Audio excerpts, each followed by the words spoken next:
Hoje eu estou com o Dr. Marcelo De Marzo. Ele é um médico especialista em mindfulness, bastante consagrado, inclusive na grande mídia, participando de programas de TV, como a Fátima Bernardes, né? Recentemente ele fez uma live com a Monja Coen. Na faculdade conhecido como Pelé.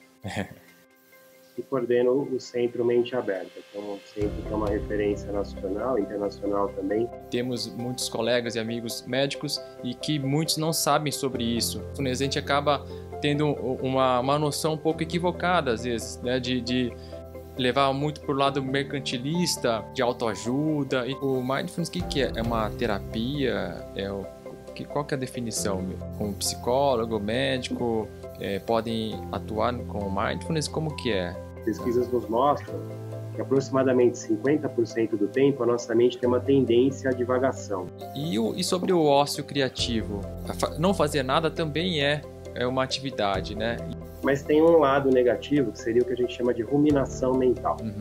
E aquele peso é como se fosse um pica-pau batendo, cutucando no seu ombro, né? Que a gente, ao conversar às vezes com a esposa, por exemplo, ela vai estar conversando com você e você escrevendo uma mensagem. A gente acha que consegue ser multitarefas, né? Consegue fazer multitarefas ao mesmo tempo.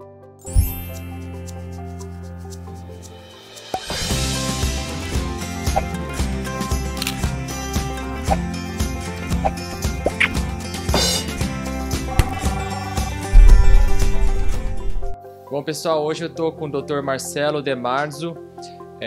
Ele é um médico especialista em mindfulness, mora em São Paulo, mas ele é de Ribeirão Preto, da minha faculdade, é da 43ª turma, né? Ele é conhecido como, na nossa faculdade em Ribeirão Preto, na USP de Ribeirão Preto, conhecido como Quelé, grande Quelé. Foi um dos grandes atletas da Atlética, da Medicina de Ribeirão, da USP. E depois a gente vai falar mais sobre isso também, que eu acho que seria aí a parte do hobby do Marcelo.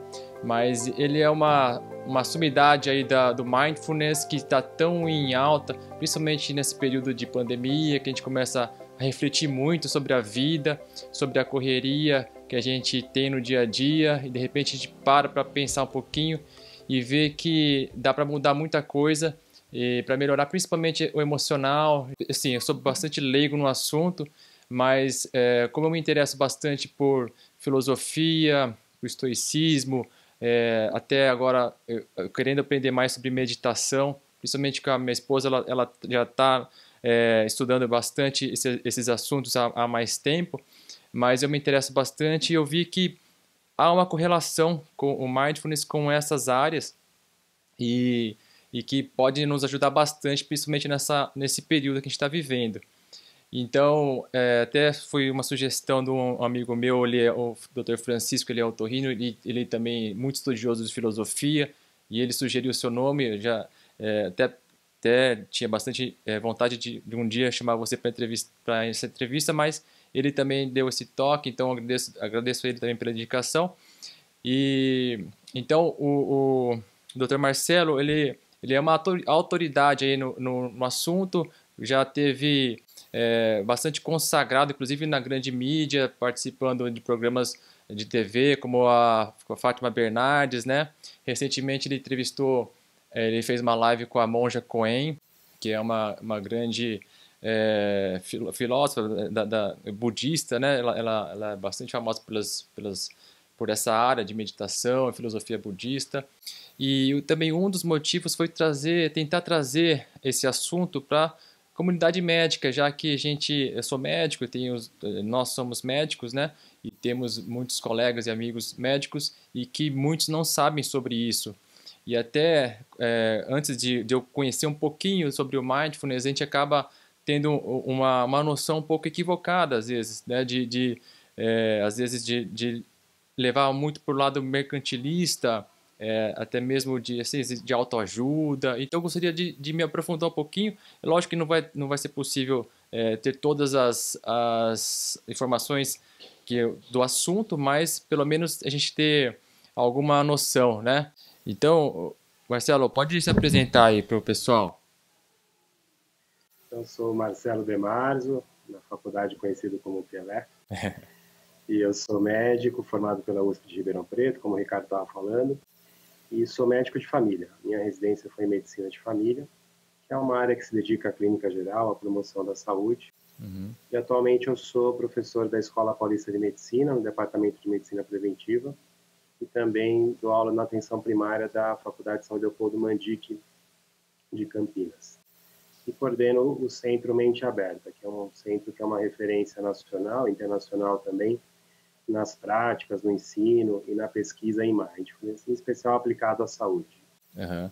E como que você foi parar aí na Unifesp, Marcelo?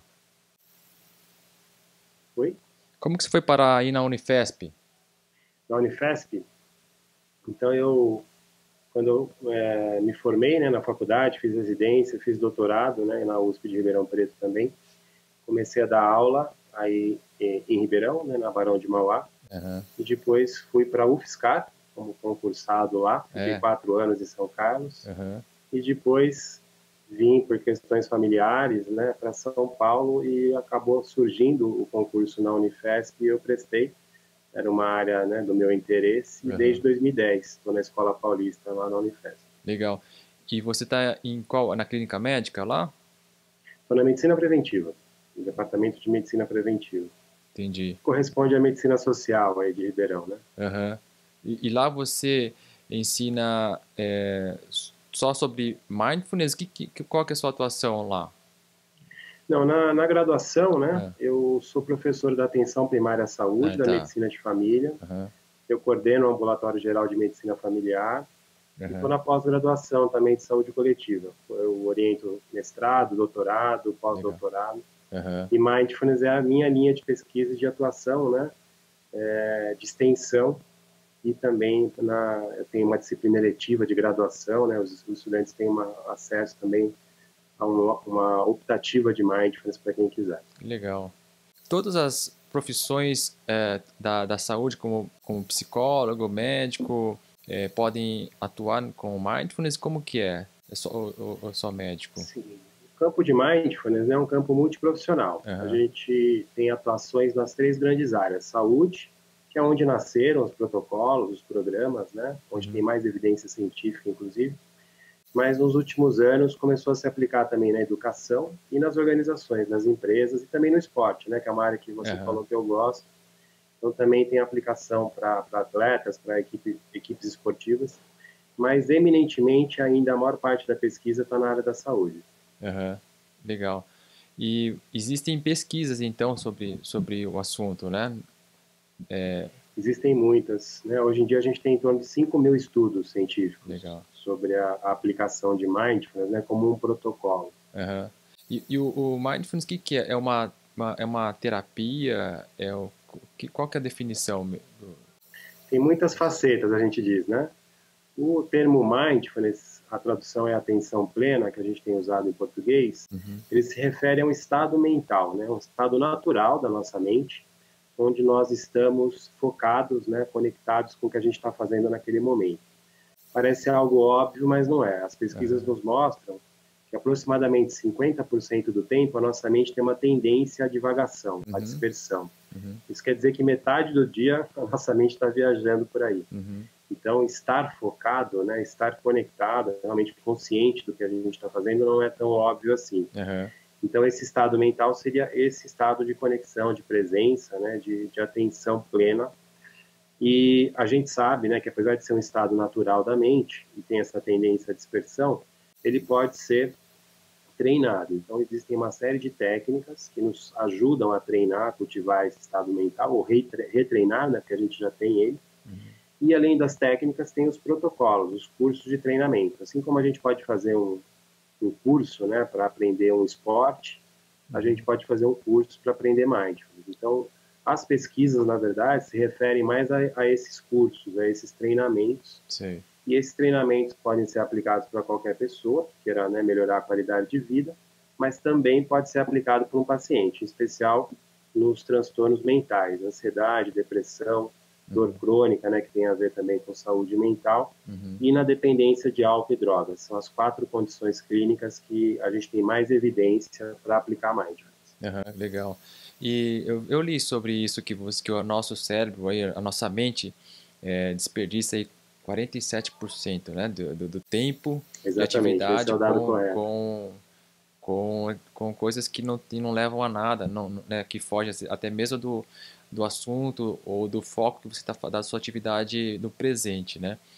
E sobre o ócio criativo, que a gente às vezes não fazer nada também é uma atividade, né? E muitas vezes nesses momentos a gente tem aqueles insights, né, de, de atividades ou potencialidades que a gente pode desenvolver. É, esses momentos de divagação é 100% de desperdício da nossa mente? Não, não é, você tem razão, né? Do ponto de vista neurobiológico, a gente está falando, né, uma área que tem sido cada vez mais estudada, do Default Mode Network, né? Seria uma rede padrão, né, de funcionamento padrão do cérebro. Uhum. Ela está associada à divagação mental, mas sempre tem dois caminhos, né? Tem um caminho mais positivo e um caminho mais negativo. O caminho positivo é isso que você falou, pode ser relaxar, né, pensar em alguma Uhum. coisa agradável, deixar a mente viajar por aí, ou refletir sobre as coisas, né? Muito da história autobiográfica é construída na divagação, então eu fico Uhum. contando histórias sobre mim mesmo e vou construindo a minha identidade. Mas tem um lado negativo, que seria o que a gente chama de ruminação mental. Uhum. Né? Então é quando vem pensamentos mais negativos, autodepreciativos, repetitivos, Uhum. ou quando vem pensamentos que a gente chama de intrusivos, né? Uhum. Eu não quero, não é útil naquele momento, e vem um pensamento de menos-valia, por exemplo, para quem tem uma vulnerabilidade à depressão ou uma preocupação para quem tem uma vulnerabilidade à ansiedade. Uhum. Então, essa dispersão tem realmente dois aspectos sempre, né? Um mais positivo e um mais negativo. Uhum. Então, o treinamento de mindfulness nos ajuda a poder diferenciar, inclusive, né? Quando eu Uhum. quero viajar, quando é Sim. útil para mim, Uhum. e quando não, né? Quando eu quero estar focado naquilo que eu estou fazendo. Uhum. É legal. E às vezes esse sentimento, essa atividade de ruminação, né, que você fala de ruminar pensamentos, às vezes nem sempre negativos, mas às vezes problemas que a gente tem que resolver e que no momento a gente não consegue. E aquele peso é como se fosse um pica-pau batendo, cutucando no seu ombro, né? Invisível, e lembrando que você tem aquele problema para resolver. E isso gera um dos motivos de gerar ansiedade, né? De estresse. Como, por exemplo, a gente está na atividade, está no consultório, atendendo um paciente, de repente vem uma mensagem no seu WhatsApp com um problema, outras vezes de problema de amigos ou familiares ou qualquer outra coisa, e, e você não se dá conta daquilo, mas fica pesado para você e no fim você tá naquele sensação de estresse, mas você não sabe por quê, né? E talvez eu acredito que deva é, esse treinamento deve orientar sobre isso também, essas dispersões que a gente tem durante o dia, principalmente nessa era tecnológica, né? Estamos hiperconectados, e às vezes isso não gera nenhum benefício, pelo contrário, né? É verdade, né? A gente chama isso de interrupções. Uhum. Então, dos efeitos colaterais, né, da era tecnológica, de novo, né, nada é só bom ou só ruim, Uhum. né?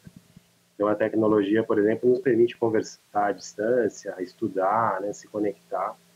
Mas tem esse lado negativo, esse efeito colateral, né, que é o excesso de interrupções da atenção, né? Uhum. Então, a gente está aqui conversando, de repente chega um WhatsApp, chega uma mensagem, né, e eu perco a minha atenção. Uhum. E, às vezes, vem uma preocupação, como você falou, né? É. Então, a interrupção pode ser interna, né, um pensamento intrusivo, por exemplo, ou pode ser externa, né? Então, tudo isso tira o nosso foco quando a Uhum. gente não quer, né, dispersar, Uhum. e pode realmente piorar, né, nosso estado de humor, e se isso se repete ao longo do tempo, né, nos esgota realmente, né? Pode ser algo negativo para nossa saúde. Uhum. Outra situação que também costuma ocorrer comigo, e eu estou tentando me policiar, que a gente, ao conversar às vezes com a esposa, por exemplo, ela vai estar conversando com você e você escrevendo uma mensagem ou ou não tendo aquele foco, aquela atenção 100% na pessoa, né? E às vezes você acha que está escutando, mas você não está escutando, né? Pelo menos a sua atenção está dividida. E aí você fala, putz, como é que você falou mesmo, né? Aí isso gera até discussões. E por isso, né? Porque a gente quer fazer. Uma das coisas também é que a gente quer ser. A gente acha que consegue ser multitarefas, né? Consegue fazer multitarefas ao mesmo tempo. Eu, pelo menos, achava isso, né? Até antes dessa pandemia, a gente vive naquele ritmo frenético de atividades, né? E muitas vezes a gente quer fazer várias coisas ao mesmo tempo e acha que dá conta, mas nunca é assim, nunca você consegue dar 100% da sua atenção, né? Em todos Não, os... infelizmente não é verdade, né? É. Seria até legal a gente conseguir fazer várias coisas ao mesmo tempo com a mesma eficiência, Uhum. mas isso não é possível, né, do ponto de vista neurobiológico. É. Nem aquela brincadeira que a gente fala que as mulheres, né, conseguem. Também não. Os É. homens e as mulheres são o mesmo em relação a isso. Uhum. Então, quando a gente está fazendo várias coisas ao mesmo tempo, na verdade, a gente está dividindo a atenção, né? Uhum. E se a gente faz coisas simultâneas, por exemplo, conversar com alguém, né, ver o celular, comer e ver o celular, ver a televisão, na verdade, a gente está trocando de foco de atenção muito rapidamente. Uhum. Além da gente perder eficiência na tarefa. Depois que eu comecei a ver um pouquinho sobre isso, eu até fiquei meio preocupado, porque como eu trabalho em Ribeirão também, eu moro em Bebedouro, na estrada, com uma estrada pista dupla, 1 hora quase de viagem, eu aproveito para ouvir podcasts, assistir alguns vídeos, assistir assim, entre aspas, né? Mas mesmo você ouvindo somente, você divide a atenção. Pode dividir, né? Depende do que você vai deixar de segundo plano. Se é Uhum. o som ou se é a estrada, né? É. Então, tudo que você deixa no seu foco primário, o resto perde relativamente importância, né? Então, se você se conecta muito no som, até entra numa viagem mental, realmente pode ficar mais distraído na estrada, isso é verdade. E qual que é a aplicação, Marcelo, do mindfulness com a meditação? Qual que é a relação entre os dois? A gente estava falando que mindfulness é um estado da mente que todos nós temos, um estado natural, né, que se contrapõe à dispersão. E para isso a gente tem uma série de técnicas para que a gente possa treinar esse estado mental, né, o treinamento da atenção plena. E dentre essas técnicas, uma das mais potentes que a gente conhece são técnicas que são derivadas da meditação. A meditação é um mundo muito grande, né? A palavra meditação é como se fosse um termo guarda-chuva que a gente fala, né, polissêmico. É o mesmo que falar esporte. Então, quando eu falo vou praticar esporte, eu tenho que falar qual é a modalidade. Entendi. Meditação é a mesma coisa. Existem centenas de técnicas, de contextos. Dentro de mindfulness, a gente usa algumas dessas técnicas, né? O treinamento não é só de meditação, mas uma boa base do treinamento, né, é sobre algumas dessas técnicas aplicadas de maneira simples, científica, sem conotação da religião ou da espiritualidade. Então é assim que a gente trabalha hoje em dia. E eu vi que você tem alguma especialização com a filosofia budista também? Como que é a sua experiência com isso? Sim, porque, né, esse campo mais laico, secular, né, contemporâneo de mindfulness, ele existe há aproximadamente 40 anos. Ele se localiza ali no primeiro protocolo que foi criado no final da década de 70 pelo Jon Kabat-Zinn, que é um pesquisador, um professor americano da Universidade de Massachusetts. Mas a ideia de mindfulness e as técnicas, né, muitas dessas técnicas originalmente, elas são milenares. Elas já existem, né, há centenas de anos e se localizam em várias das tradições humanas. Como você falou, os gregos estoicos também falavam de mindfulness, né, mas com outros termos, outras ideias, mas com conceitos semelhantes e até exercícios semelhantes. Né? O termo que se aproxima de mindfulness no estoicismo é prosoké, por exemplo. E a linha, né, contemplativa que mais desenvolveu essas técnicas, que mais se aprofundou, que mais estudou, escreveu sobre isso é o budismo. Então, por isso que a gente se localiza muitas vezes, né, a influência de mindfulness no budismo. Existem tratados do budismo, eu tenho um aqui em casa, né, que eu gosto de chamar Mind Training, né, treinamento da mente, em do budismo tibetano, se traduz como Lojong, né, na língua original. Então, é um tratado de 700 páginas que fala de técnicas do treinamento da mente. Já existe há 1000 anos. Então, a psicologia budista trata disso. Logicamente, tem uma linha do budismo que é mais religiosa, né, mas tem uma linha que é puramente filosófica e outra bastante prática, né, de aplicação do dia a dia. E a psicologia budista vai nesse sentido. Que legal. Essa mente aberta é uma escola aqui, que é uma instituição? Como que é? Como que funciona? Mente Aberta é um centro de ensino e pesquisa e extensão, está dentro da Universidade Federal de São Paulo. E a gente tem também uma empresa, né, que dá apoio ao Mente Aberta, que é o Mindfulness Brasil. Então, quem nasceu primeiro foi o Mente Aberta. Com a minha ida à Unifesp, eu criei esse centro lá há 10 anos, e a gente começou a fazer pesquisa sobre o tema, formar profissionais, né, pós-graduandos, treinamos profissionais para que possam aplicar a técnica, levamos isso para o SUS, para políticas públicas na educação, na segurança pública, por exemplo. A gente treinou vários policiais civis e militares de São Paulo e também faz treinamentos particulares, privados, né? Então, eu tenho esses dois trabalhos, ou né, dentro da universidade ou com um trabalho meu particular fora da universidade. E existe uma duração desse curso? Como que funciona? Por exemplo, para a pessoa que quer aprender, não para ensinar, mas para aplicar no dia a dia. Os cursos padrão, né, são os famosos cursos de 8 semanas. Na verdade, é um encontro por semana, de aproximadamente 2 horas, né, e ao longo de 8 sessões, 8 semanas. Então, esse é o padrão ouro.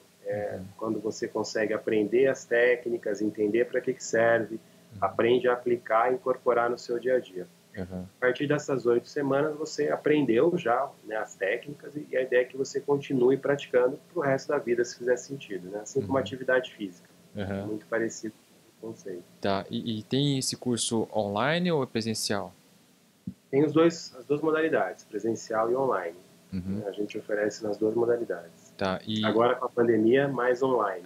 E o curso é um grupo de pessoas em conjunto ou é em grupo. Ele pode ser individual também, mas ele funciona melhor em grupo. Em geral, são grupos aí de 10 a 15 pessoas. E você também é autor de alguns livros, né, sobre mindfulness. Você indica algum assim para quem quiser aprender, iniciantes? Sim, a gente já tem um bom número de livros em português. Logicamente, a maior literatura está em inglês ainda. Mas em português a gente tem o próprio livro original do Jon Kabat-Zinn, que é esse pesquisador que eu comentei, que criou, né, essas intervenções. Ele chama Vivendo a Catástrofe Total, né, que seria uma analogia com a vida, né? E aí com atenção plena, com mindfulness, ele está disponível. O nosso grupo tem 4 livros publicados, né? Então um deles é um manual prático de mindfulness, que ele é para quem quer começar realmente a praticar. Tem a parte conceitual, a parte prática. Tem um que chama Mindfulness e Ciência, para quem quer se aprofundar nos aspectos científicos. A gente tem um que é voltado a profissionais da educação, foi o último que a gente lançou pela editora do Senac. E tem um também que se dedica à ciência da compaixão, que é uma outra área, né, relacionada a Mindfulness, que tem a ver com habilidades socioemocionais, contrapor o excesso de crítica e de culpa. Então, as duas áreas estão relacionadas. Legal. Muito bom, Marcelo. Acho que era isso aí. E você tem praticado esporte? O que você tem feito aí de atividade física? Né? Agora, no momento, estou com beach tênis. O que é isso? É uma adaptação do tênis para praia, né? Beach tênis. Beach tênis. Ah, é? E é, né, para quem passou dos 45 é mais fácil. Legal. E você fazia na faculdade, era atletismo, jogava um monte de coisa, né? Hand também. Fiz de tudo. E você chegou a ter algum recorde de atletismo ou não? 100 metros? A gente chegou a bater o recorde do 4%. E do 400 também em equipe, né? E eu fui campeão 2 vezes do arremesso de peso na Intermédio, né? Mais individual. Da Intermédio? Na Intermédia. Legal. E você tem corrida ou não? Você não participa de corrida de rua, nada? Não, eu faço mais um pouco de treinamento, né, individual, nado, faço, né, jogo futebol, mas o que eu estou mais praticando agora é o beach tennis mesmo. Que massa, legal, hein? Bom, acho que é isso aí, Marcelo. Não vou querer alongar muito, né, até mesmo porque tá tendo esses problemas técnicos aqui. Estou com medo até de dar pau de novo. Se der pau, depois a gente marca outro dia. Mas eu agradeço demais aí a oportunidade de falar com você e de aprender um pouquinho mais sobre isso, sobre o Mindfulness, que eu tenho muito interesse mesmo. Espero trazer aí informação aí para as pessoas que também desconhecem. E parabéns aí pelo seu trabalho, tá? Pelo seu sucesso e principalmente por trazer essa oportunidade de melhorar a vida das pessoas, né? Principalmente nesse período aí tão difícil para todo mundo, né? Legal, eu que agradeço. E você está na faculdade ainda? Eu tô sim, tô como médico assistente, né? Eu vou lá 2 vezes por semana no HC e fico no consultório particular. Você é otorrino, né? Eu fiz cabeça e pescoço. Pescoço, E minha esposa é otorrino, mas eu faço muito otorrino também aqui em Bebedouro, na minha cidade. Você fez... Tenho grandes amigos aí em Bebedouro. Ah, é? Quem que é? Você conhece o Guilherme Toller? Sim, é sim. Aham. Eles terceiro colegial comigo. É mesmo? Tem um grupo. Ah, que legal. E tem o Fausto Raif também. O Faustinho.